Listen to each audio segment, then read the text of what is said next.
بسم اللہ الرحمن الرحیم السلام علیکم ورحمۃ اللہ وبرکاتہ۔ کیا ہی زبردست آئیڈیا ہے اور منصوبہ سازوں کے تمام منصوبے حربے اور نوے کی سیاست ناکام ہو گئی ہے۔ ایسا جینیس آئیڈیا اور جینیس پلان لانچ کیا گیا ہے پی ٹی آئی کی طرف سے جو کل سے لانچڈ ہے، لیکن اس نے سب کو ہکا بکا کر دیا ہے۔ منصوبہ کچھ اور تھا، گیم کچھ اور ڈال دی ہے پی ٹی آئی نے۔ آپ کے سامنے رکھتا ہوں، پہلے ذرا یہ دیکھتے جائیں کہ کتنی بچگانہ حرکتیں یہ لوگ کر رہے ہیں۔ یہ آپ کے سامنے کچھ رکھ رہا ہوں۔ تحریک انصاف کی ویب سائٹ ہے pticandidates.com، یعنی آخر میں ایس آتا ہے .com سے پہلے۔ یہ ہے اصل ویب سائٹ۔ اس ویب سائٹ کو پاکستان میں بلاک کر دیا گیا اور ایک جعلی ویب سائٹ منصوبہ سازوں نے لانچ کی جو ہے pticandidate.com۔ اس کے آخر میں ایس نہیں آتا، یہ ریڈ میں آپ کو لکھا نظر آ رہا ہے۔ اس ویب سائٹ پہ تحریک انصاف کے امیدواروں کے غلط انتخابی نشان اور غلط حلقے ڈال دیے گئے ہیں تاکہ لوگ مس گائیڈ ہوں۔ اب جو کینڈیڈیٹس والی اوریجنل ویب سائٹ ہے وہ بلاک ہے پاکستان میں، وی پی این کے بغیر نہیں چل رہی۔ انصاف.pk جو تحریک انصاف کی ویب سائٹ ہے وہ بھی بلاکڈ ہے پاکستان میں، وی پی این کے بغیر نہیں چل رہی۔ اسی دوران ملتے جلتے نام کی ایک غلط جعلی ویب سائٹ ڈال دی گئی ہے۔ اصل ایڈریس آپ کے سامنے یہ چل رہا ہے pticandidates.com، یہ نوٹ کر لیں۔ میں آپ کے سامنے اس کو یہاں پاز کر دیتا ہوں۔ یہ دونوں ویب سائٹس کا ایڈریس آپ کو نظر آ رہا ہے نیچے۔ یہ ہیں اصل ویب سائٹس، ان کی ایگزیکٹ سپیلنگ نوٹ کر لیں، اسکرین شاٹ لے لیں، وی پی این لگا کے آپ یہ ویب سائٹس کھول سکتے ہیں۔ لیکن اس سے بڑا اور جینیس آئیڈیا لانچ کیا گیا ہے، اور آپ کے سامنے یہ ویڈیو کلپ آپ کو دکھانے لگا ہوں جس سے آپ کہیں گے کہ کیا کمال کر دیا ہے اگر آپ نے ابھی تک یہ دیکھا نہیں ہے۔ اگر دیکھ لیا ہے تب بھی شیئر کریں، یہ پورے پاکستان میں ہر کسی کے پاس جانا چاہیے۔ 5 کروڑ سے زیادہ فیس بک یوزرز ہیں پاکستان میں۔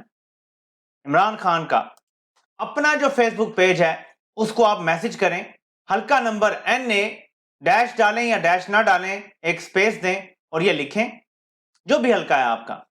تھوڑی دیر بعد آپ کو اس حلقے کی تمام معلومات آ جائیں گی۔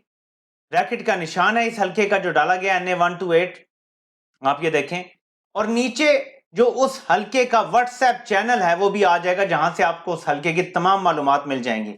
اب یہ NA 127 کا کسی نے ڈالا ہے اور اس میں بھی آپ کو نام بھی آ گیا، انتخابی نشان بھی آ گیا اور حلقے کا واٹس ایپ چینل بھی آ گیا جس سے آپ کو تمام معلومات مل جائیں گی۔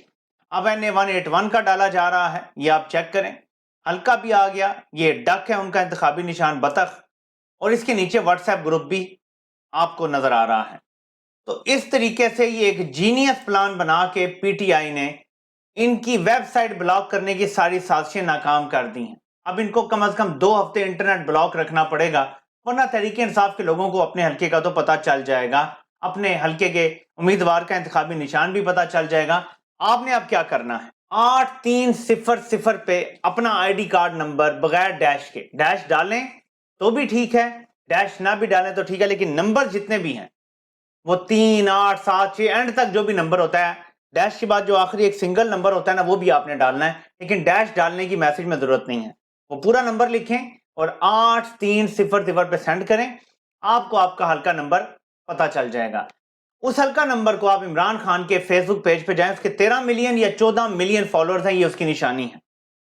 وہ اس پیج پہ جائیں، اس پیج پہ میسج کریں اپنا حلقہ نمبر، NA سپیس دیں، فار ایگزامپل 90 آپ نے لکھنا ہے، 90 شاید یہ میاں والی کا حلقہ ہے، سپیس دے کے مطلب آپ نے یہ لکھا اور پھر انٹر دبا دیا، سینڈ کر دیا۔ 5 سیکنڈ ویٹ کریں، آپ کو سارا کچھ آ جائے گا، اور یہ ڈائریکٹ عمران خان کے آفیشیل پیج سے آ رہا ہے فیس بک کے۔ یہ ہے ٹیکنالوجی، یہ ہے AI بورڈ کا بہترین استعمال جو زبردست انداز میں کیا گیا ہے۔ ہر قسم کے نکالوں سے ہوشیار رہیں، باہر جائیں، آپ کو کسی کا بینر لکھا نظر آیا ہے، اس نے پی ٹی آئی کا ہونے کا دعویٰ کیا ہوا ہے، فوراً اپنے فون پہ فیس بک کھولیں، عمران خان کے اس پہ جائیں، اپنا حلقہ نمبر ڈالیں، NA یا پی پی بھی ڈالیں گے تو وہ بھی آ جانا چاہیے، لیکن یہ NA کا ہے۔ اپنا حلقہ لکھیں، NA فار ایگزامپل 53، آپ کو فوراً پتہ چل جائے گا کہ اصل امیدوار اس حلقے کا کون ہے، وہاں جو جعلی بینر لگا ہوا ہے وہ آپ کو دھوکہ نہیں دے پائے گا۔ کون سا ایسا شخص ہے پاکستان میں جس کے موبائل فون میں فیس بک موجود نہیں ہے ایپ؟ تقریباً سب لوگوں کے پاس فیس بک ایپ موجود ہے۔ تو یہ بہترین کام کیا گیا ہے۔ قاضی کو ٹاسک دیا گیا ہے کہ جو پچھلے سارے واقعات ہوئے ہیں، for example regime change operation کا، اس میں کچھ ایسی کاروائی ڈالو کہ مستقبل بعید میں بھی رجیم چینج کرنے والوں کے خلاف کوئی ایکشن نہ ہو سکے۔ قاضی نے اس کی شروعات کر دی ہیں، قاسم سوری کو نشانے پر لے لیا ہے۔ پہلے تو قاسم سوری جو اسٹے پر ایم این اے رہے اور اس کے بعد ظاہر ہے کہ ڈپٹی اسپیکر بھی رہے، وہاں سے شروعات کی گئی ہیں، لیکن دھمکی لگائی گئی ہے کہ کیوں نہ آپ کے خلاف کاروائی کی جائے۔ میں آپ کو یہ واضح کر دوں کہ یہ ٹاسک دیا گیا ہے رجیم چینج آپریشن سے توجہ ہٹانے کے لیے اور ایک ایسا عدالتی فیصلہ لینے کے لیے کہ جس کے بعد مستقبل میں کبھی بھی عمران خان آ جائے یا عمران خان کا کوئی ایسا سپاہی اوپر آ جائے اور اس کے بعد وہ ایکشن نہ لے سکے۔ آپ کو اگلے دنوں میں ایسی کاروائیاں ہوتی نظر آئیں گی جو سب آپ کو فوکس کرتی نظر آئیں گی کہ کس طرح سے سب کو پروٹیکٹ کرنا ہے جو رجیم چینج سازش کے اہم ترین کردار تھے۔ آج اسلام آباد ہائی کورٹ میں بڑا اہم کیس لگا ہوا ہے۔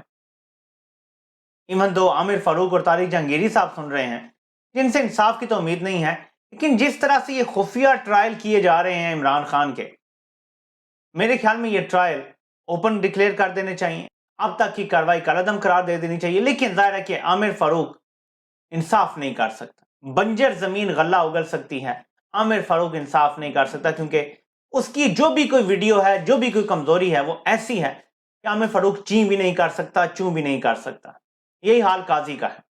قاضی کی کون سی کمزوری ہے؟ لیکن پھر وہی بات ہے کہ میرا دوسرا اپینین قاضی کے بارے میں یہ ہے کہ قاضی ہمیشہ سے اس پلان کا حصہ تھا جو میں آپ کو پلان 2023 بتاتا تھا۔ ایک پلان 1 تھا جس پہ میں نے آپ کو کہا تھا کہ عمران خان کو حکومت بنانے دی گئی جب وہ جیت گیا اکثریت، لیکن کمزور حکومت بنانے دی گئی۔ لیکن پلان یہ تھا کہ اس کو ذلیل و خوار کر کے حکومت میں لا کے اس سے مشکل فیصلے کروا کے اسے نکال دیا جائے گا۔ تو وہ پلان بھی اپنی جگہ تھا، لیکن اسی پلان کی ایکسٹینشن جو پلان 2023 تھا، قاضی شروع سے اس کا حصہ تھا۔ یہ اچانک قاضی نہیں تبدیل ہوا، عمران خان اس کے خلاف ریفرنس بناتے یا نہ بناتے، قاضی نے پلان 2023 میں یہ کردار ادا کرنا تھا جو قاضی نے کر دیا ہے۔ اب جو اہم ترین پٹیشن ہے اس پہ لاہور ہائی کورٹ نے بینچ بنا دیا ہے، وہ سماعت کے لیے مقرر ہے۔ اب اس میں جو پروگرس ہوگی وہ آگے چل کے آپ کو بتاؤں گا کہ یہ اہم ترین پٹیشن ہے جو سلمان اکرم راجہ صاحب نے دائر کی ہے کہ تحریک انصاف کے لوگوں کے پاس بے شک انتخابی نشان نہیں ہے، لیکن تحریک انصاف بطور جماعت اب بھی رجسٹرڈ ہے۔ تحریک انصاف کے انہوں نے ٹکٹ جمع کروائے ہیں تو ان کو آزاد نہ کہا جائے بلکہ اسی جماعت کا کینڈیڈیٹ کہا جائے، صرف انتخابی نشان انہیں نہیں ملا ہوا۔ اگر اس میں پازیٹیو فیصلہ آ جاتا ہے، منصوبہ ساز ناکام ہو جائیں گے اور تحریک انصاف ہی حکومت بنائے گی، یہ جو مرضی کر لیں۔ لیکن اصل مسئلہ اب منصوبہ ساز نہیں ہے، اصل مسئلہ عامر فاروق اور قاضی ہیں۔ اس وقت جمہوریت کو سب سے بڑا خطرہ جسٹس قاضی فائد عیسیٰ کی شکل میں سپریم کورٹ میں بیٹھا ہوا ہے۔ پاکستان کی جمہوریت کو کبھی کسی ڈکٹیٹر سے اتنا خطرہ نہیں ہوا جتنا اس وقت قاضی جسٹس فائد عیسیٰ سے ہے۔ کیوں؟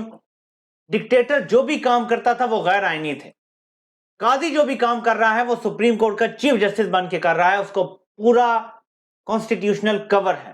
سپریم کورٹ کا فیصلہ غلط بھی ہو تو بائنڈنگ ہوگا، پورے ملک پہ بائنڈنگ ہوگا، ہر ادارے پہ بائنڈنگ ہوگا۔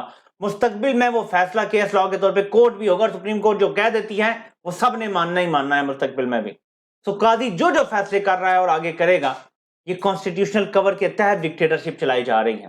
اس لیے قاضی ایوب خان، یحییٰ خان، ضیاء الحق، مشرف، باجوہ اور آگے اس کے نیکسٹ سے بھی زیادہ خطرناک ہے۔